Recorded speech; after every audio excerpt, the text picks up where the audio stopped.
Seraphic Stardreamer. Seraphic Stardreamer lived in the quiet town of Viridia, a place where stories were as common as the leaves on the trees, but none so captivating as the ones she imagined herself.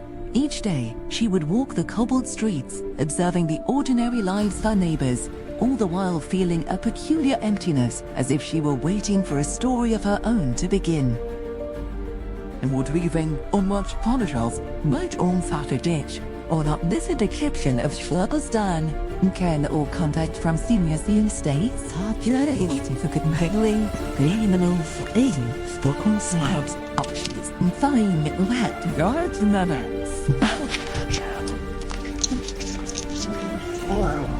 En de zeestadium, Lurits Nonese Samson, who held the night in Grenue, van rather than Beth. It is alien she had never seen before, fell from the highest shelf. It was titled The Atlas of Forgotten Realms. As she opened it, the pages glowed with a soft light, and a map of a world not her own unfolded before her eyes, whispering of a place where stories were not just told, but lived. Seraphina, as her friends called her, was no adventurer. The thought of leaving Viridia, her home, to chase a phantom from a book was absurd. She closed the atlas, dismissing it as a trick of the light, and resolved to think no more of it, for the safety of her known world was paramount. The next morning, an old woman named Ilara, known as the Keeper of Tones, appeared at her door. Ilara explained that the atlas was a key to the library of unwritten stories, a dimension where every tale ever imagined yearned to be given form. Seraphic, she revealed, was the only one who could read the true language of the atlas, and thus was needed to restore balance.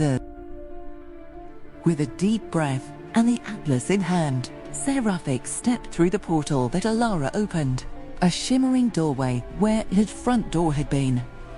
She crossed into a world of swirling stardust and shelves that stretched into infinity, the very air humming with untold stories. This was the Library of Unwritten Story. Guided by Ilara, Seraphic navigated the endless corridors. They came upon the Hall of Heroes, where figures from stories half-written resided. One, a warrior named Kael, challenged Seraphic to prove her worth, forcing her to use her wits to navigate an obstacle course of shifting narrative. Just as the Seraphic retrieved the core narrative, a crystal that held the library's integrity, Kael revealed himself as an agent of the void, a force that sought to erase all stories. He shattered the core, and the library began to dissolve.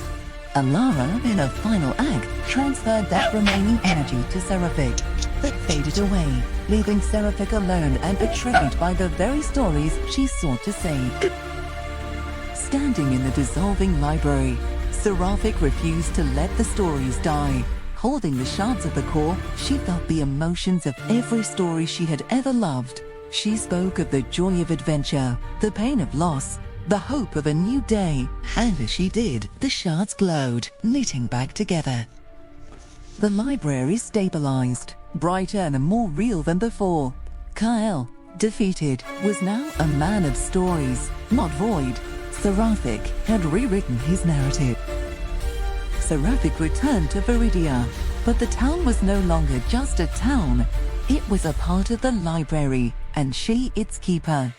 She could hear the stories in the wind, see them in the setting sun. Her life was no longer a single story, but a part of the grand narrative. And she was finally home.